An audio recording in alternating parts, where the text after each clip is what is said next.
Siapa yang nggak pernah lihat kedai mereka? Kayaknya nyaris mustahil kalau lo nggak pernah lihat kedai mereka yang di mana-mana buat jualan es krim vanila seharga Rp8.000. Es krim yang dulu laris manis dan orang ngantri. 2-3 tahun lalu ada fenomena ruko-ruko kosong yang disulap jadi ice cream shop. Warna merah terang, maskot lucu, dan disukai anak-anak, remaja, sampai orang dewasa. Fenomena ini sampai jadi meme di internet. Beri aku satu ruko kosong, maka akan kujadikan outlet Mishue. Tapi sekarang, situasinya berbalik guys. Gerai-gerai yang dulu antrenya mengular sekarang sepi, bahkan banyak yang tutup permanen. Ruko yang tadinya diselamatkan Mishue, kini kembali jadi ruko kosong. Padahal rasa es krimnya masih sama, harga nggak naik, merchandise dan rasa makin beragam.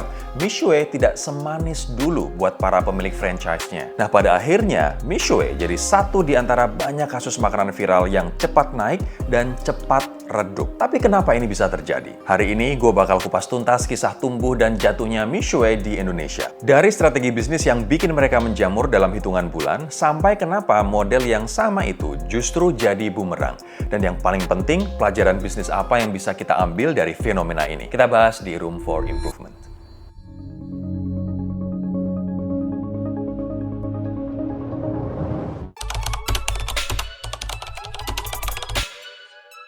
Sebelum ngomongin kejatuhannya, lo perlu tahu dulu siapa Mishue dan kenapa mereka bisa besar secepat itu. Mishue Ice Cream & Tea didirikan oleh Chang Hongqiao pada tahun 1997 di Chengzhou, Provinsi Henan, China. Chang bukan dari keluarga kaya, dia mulai dari kios es serut kecil di pinggir jalan waktu masih jadi mahasiswa tingkat akhir. Nah, tahun 1999 bisnisnya sempat gagal, tapi dia nggak nyerah. Dia bangun ulang dari nol, kasih branding dan nama baru, Mishue Bingcheng, artinya istana es yang dibangun dengan salju yang manis. Formula sederhananya, produk enak, harga murah, ekspansi masif. Nah, strategi itu berhasil luar biasa. Per 2021, berdasarkan data Momentum World, Mishue udah jadi perusahaan F&B kelima terbesar di dunia dengan 21.500 lebih gerai global.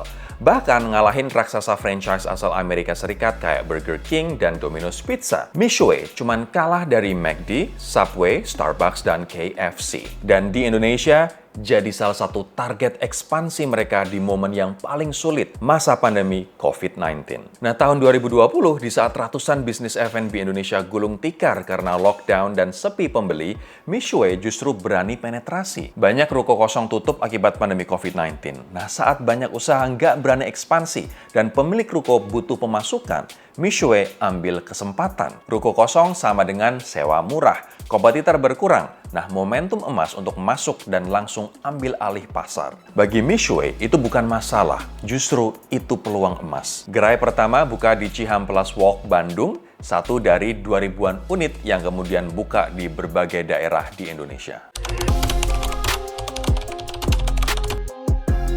Perlahan tapi pasti, Mishue mulai menjamur dan puncak viralnya terjadi pada tahun 2022. Ada 3 faktor utama kenapa Mishue bisa viral dan tumbuh pesat banget di Indonesia. Pertama, harga. Cuman Rp8.000 lo bisa rasain es krim manis legit yang nggak kalah dari KFC atau McD. Minuman teh yang segar mulai dari Rp10.000 sampai Rp22.000 dengan beragam rasa campuran dari mangga, kacang merah, dan jeruk. Nah, di tengah inflasi dan daya beli yang pas-pasan pasca pandemi, harga itu guys, nyaris nggak ada tandingannya di kategori yang sama. Kedua, lokasi. Nggak kayak kompetitor yang hanya buka di mall atau kawasan premium, Mishue masuk ke pasar tradisional, pinggir jalan, sampai depan sekolah. Mereka jemput bola, mereka hadir di mana konsumen mereka berada. Ketiga, branding yang kuat. Logo boneka salju merah putihnya ikonik, mudah diingat, fotogenik buat konten media sosial. Konten kocak maskotnya ada di mana-mana. Jadi merchandise yang narik hati anak-anak, bahkan jadi gengsi tersendiri di lingkungan anak kecil kalau punya tumbler Mishue ini. Nah, hasilnya ekspansi yang luar biasa agresif. Menurut pernyataan resmi Mishue Indonesia yang dikutip CNBC Indonesia tahun 2022 lalu, Mishue udah punya lebih dari 1.000 gerai. Padahal baru 2 tahun hadir di Indonesia. Dan per September 2024, angka itu melonjak jadi 2.667 gerai berdasarkan data Kata Data. Bahkan ada data yang nyebut dalam 4 tahun kehadiran Mishue di Indonesia, total gerai yang pernah dibuka mencapai 4.000 gerai. Coba lo bayangin, 4.000 gerai dalam 4 tahun, cuman dari satu negara. Dan coba sebutin brand lain yang bisa ekspansi secepat dan seluas itu dalam kurun waktu yang sama. Tapi, ada pepatah yang bilang kalau hal-hal viral yang naik dengan cepat bakal turun dengan cepat juga. Nah sayangnya, Mishue pada akhirnya bernasib sama.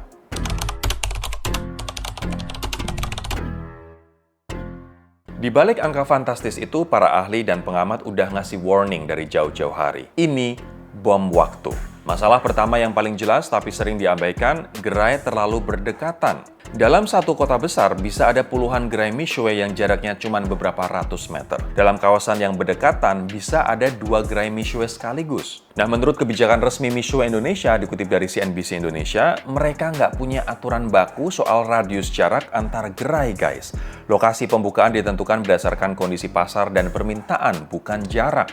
Jadi tergantung pembeli franchise mau naruh cabang mereka di mana. Kedengarannya masuk akal di atas kertas, keuntungan buat pembeli franchise. Tapi di lapangan, ini bikin kanibalisme antar gerai sendiri. 2 gerai Mishue yang jaraknya 300 meter memperebutkan konsumen yang sama di pasar yang sama, dengan harga yang persis sama. Salah satu atau keduanya pasti akan menderita seiring waktu. Nah, masalah kedua, mitra franchise yang nggak siap untuk buka satu gerai Mishue, modal yang dibutuhkan berkisar 700 juta rupiah sampai 800 juta. Itu termasuk biaya deposit 40 juta, mesin dan peralatan 170 juta rupiah, bahan baku awal 100 juta, sewa ruko 75 sampai 150 juta per tahun, plus biaya operasional lainnya. Nah, dengan modal segitu, proyeksi balik modal seharusnya 12 sampai 18 bulan kalau gerai ramai sesuai video-video yang viral pas belum banyak gerai Mishue buka. Banyak yang masuk bukan karena analisis bisnis yang matang dan jangka panjang.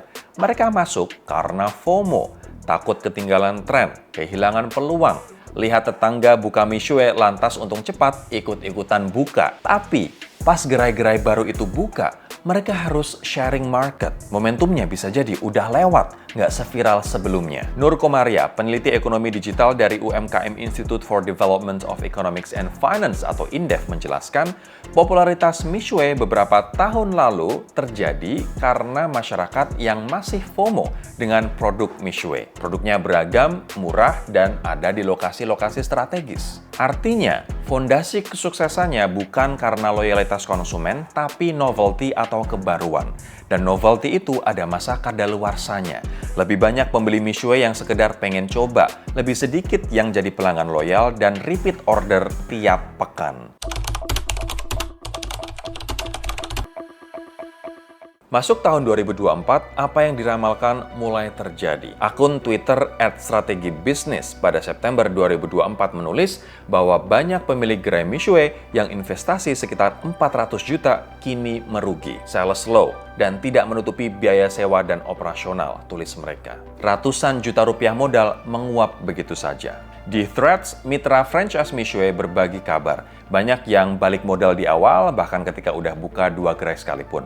Tapi bisnis Mishue memang sepertinya bukan untuk jangka panjang. Di berbagai kota, gerai-gerai mulai tutup satu persatu. Penelusuran di Google Maps oleh sejumlah penulis di Kompasiana menemukan bahwa banyak gerai yang sudah tutup permanen, seperti di Mishue Kroya, Mishue Tegal Sultan Agung, Mishue Slerok Tegal, Mishue Banjarnegara, Mishue Unsut Purwokerto, Mishue Purbalingga, dan masih banyak lagi. Dan bom waktu itu beneran meledak dan ada 5 faktor penyebab yang saling bertumpuk.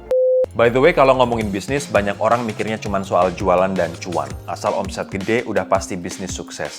Padahal, nggak cukup dengan omset aja kalau mau long lasting. Nah, yang sering bikin bisnis stuck, nggak bisa berkembang, atau bahkan gagal itu justru operasional yang kurang tertata. Chat customer berantakan, invoice kemana-mana, laporan keuangan ala kadarnya.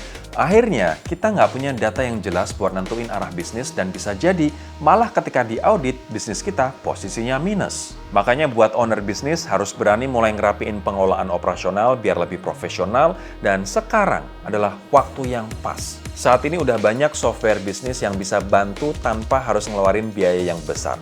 Salah satunya adalah Odoo, sistem operasional yang benar-benar all-in-one. Lo bayangin aja, di satu platform udah ada 70 plus aplikasi yang saling terintegrasi. Semua yang dibutuhin ada, mulai dari sales buat input pesanan customer, invoicing buat bikin invoice rapi dan otomatis, accounting buat laporan keuangan yang bisa dicek kapan aja.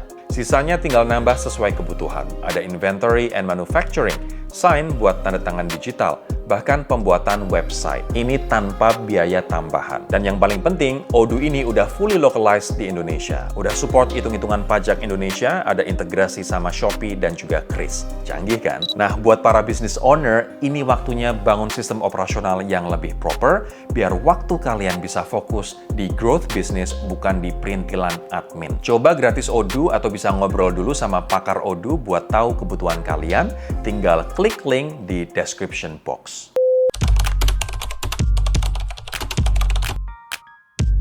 Faktor pertama, oversaturasi pasar. Ekspansi terlalu cepat tanpa jeda akhirnya membuat pasar jenuh. Pengamat ekonomi dari Center of Economic and Law Studies, Celios Nailul Huda menyebut kejatuhan Mishway salah satunya adalah akibat percepatan saturasi bisnis yang terlalu cepat. Ibaratnya, lo jualan di pasar, awalnya cuman lo satu-satunya yang jual es krim.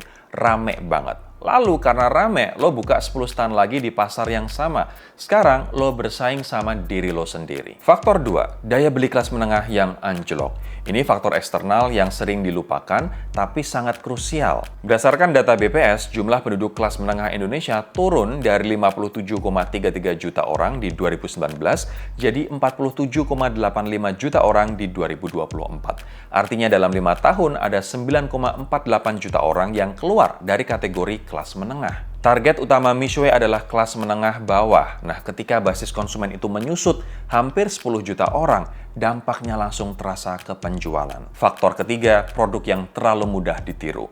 Es krim, soft serve, dan minuman teh bukan produk yang butuh keahlian khusus atau bahan eksklusif buat membuatnya. Begitu Mishway terbukti laku, bermunculan kompetitor dengan konsep dan harga yang nyaris sama. Sebut aja Momoyo, Aicha, We Drink, yang ikut bermunculan di banyak kota dengan segmentasi pasar yang sama. Kejenuhan terhadap produk Mishway akhirnya ditampung oleh kompetitor-kompetitor ini yang biasanya nawarin rasa baru atau seenggaknya beda dari Mishway. Tren cepat beralih, pelanggan Mishway penasaran dengan pemain baru. Dua nama yang paling sering disebut sebagai pesaing berat Mishway adalah Momoyo dan Aicha. Brand lokal yang meniru ciri khas Mishway mulai dari desain logo, warna dominan, hingga positioning harga yang bahkan lebih murah. Ketika kompetitor bisa menawarkan produk serupa dengan harga lebih rendah, keunggulan utama Mishway yaitu harga murah langsung terancam. Bahkan banyak kejadian mitra franchise Mishway langsung beralih ke kompetitor kayak Momoyo ketika brand baru itu viral. Faktor keempat, minim inovasi. Di industri F&B, kalau lo nggak bergerak, lo ketinggalan.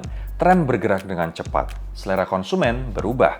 Mishway terlalu stuck dengan formula awal. Nggak ada lompatan produk yang signifikan, nggak ada kolaborasi brand yang menarik, dan nggak ada alasan baru bagi konsumen untuk kembali. Pasar pun mulai bosan. Faktor kelima, manajemen franchise yang lemah. Banyak mitra yang masuk karena ikut tren, bukan karena kesiapan mengelola bisnis F&B yang menuntut kontrol operasional ketat, pengelolaan SDM yang buruk, dan jam buka tidak konsisten, serta kualitas pelayanan yang tidak terjaga. Nah, semua ini menghasilkan ulasan buruk yang perlahan-lahan menggerus kepercayaan konsumen terhadap Mishway. Sebelum lo salah simpulkan, ada nuansa penting yang perlu diluruskan. Mishway sebagai perusahaan global, guys, nggak bangkrut. Memang trennya menurun di Indonesia ditandai dengan banyak gerai mulai sepi dan banyak ruko kembali kosong. Tapi secara global, Mishway justru sedang dalam fase pertumbuhan. Perusahaan induknya, Mishway Bingcheng, bahkan berhasil melakukan IPO di Hong Kong Stock Exchange dengan valuasi yang solid. Masalahnya ada di level operasional lokal di Indonesia, bukan di level korporat global. Yang terdampak paling parah adalah para mitra franchise individual yang masuk di saat pasar sudah terlalu jenuh dengan modal ratusan juta tanpa pengalaman bisnis F&B yang memadai. Ini penting untuk dipahami karena pelajaran utamanya bukan soal Mishway gagal, tapi soal model ekspansi yang tidak berkelanjutan dan konsekuensinya bagi para mitra atau pemilik franchise.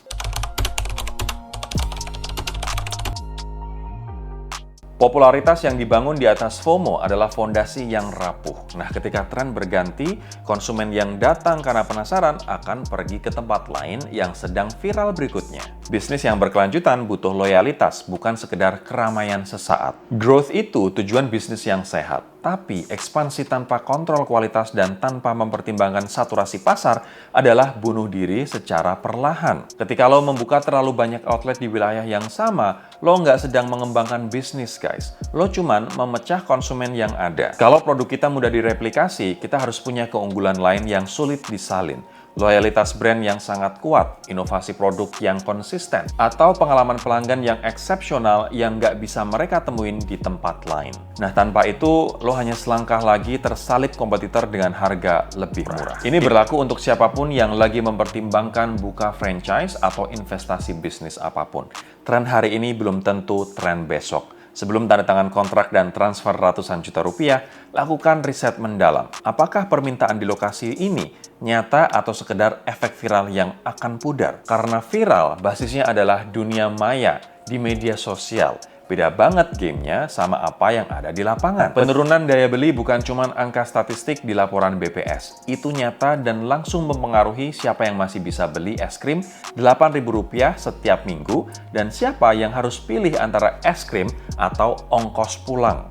Bisnis yang target pasarnya kelas menengah bawah harus sangat sensitif terhadap perubahan kondisi ekonomi makro. Mishue bukan cerita tentang brand yang gagal. Ini cerita tentang gimana sebuah formula yang tepat, bagus, dan sukses, tapi dieksploitasi hingga menghancurkan dirinya sendiri. Maskot boneka salju merah putih itu masih ada. Gerainya masih ratusan yang beroperasi. Tapi kejayaan masa lalu seperti antrean panjang, meme viral, julukan malaikat ruko kosong, semua itu udah jadi nostalgia. Dan di sudut-sudut kota Indonesia, ruko-ruko itu kembali kosong. Menunggu tren berikutnya bakal viral atau yang akan datang mengisinya. Coba deh ceritain, gimana pengalaman lo pas awal beli es krim Mishue? Kapan terakhir kali lo beli es krimnya? Dan apakah Mishue dekat rumah lo masih buka? Sampai ketemu di video berikutnya.